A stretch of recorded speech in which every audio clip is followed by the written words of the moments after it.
There are a lot of things that can go into causing insomnia. And for many people, they have risk factors like getting older, being female, having a family history. But there's always some kind of trigger, some kind of precipitating factor. And life events can cause that. Obviously, the pandemic for a lot of people, but we're also facing a global conflict. There's huge amounts of uncertainty around. So that can trigger sort of short-term poor sleep.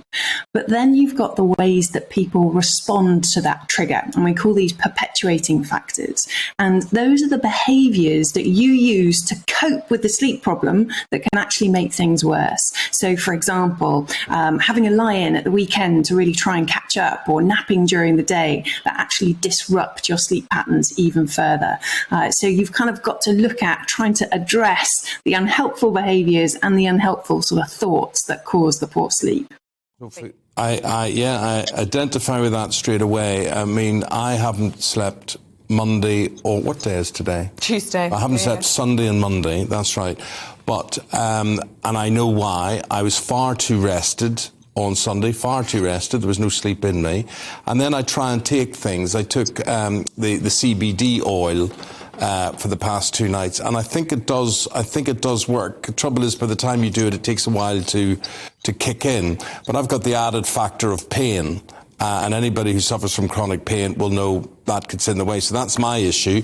Her issue, very, very easy. She is an addict to caffeine, isn't it? Yeah, well, I compensate. Like you say, if I've had a bad night's sleep, I need extra help to get me through the morning, then I normally limit myself to 2, but on a bad day I might have 3. And then I'm like, but I can't sleep later in the day, and I wonder why.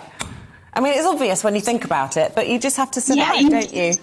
You've got this negative cycle of one thing kind of causing the other. So, you feel low, so you use sugar or caffeine to kind of keep you going, and then that keeps you more awake at night.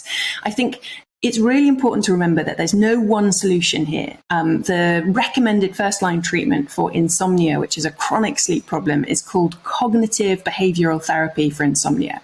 And it's not one thing, it's a toolkit.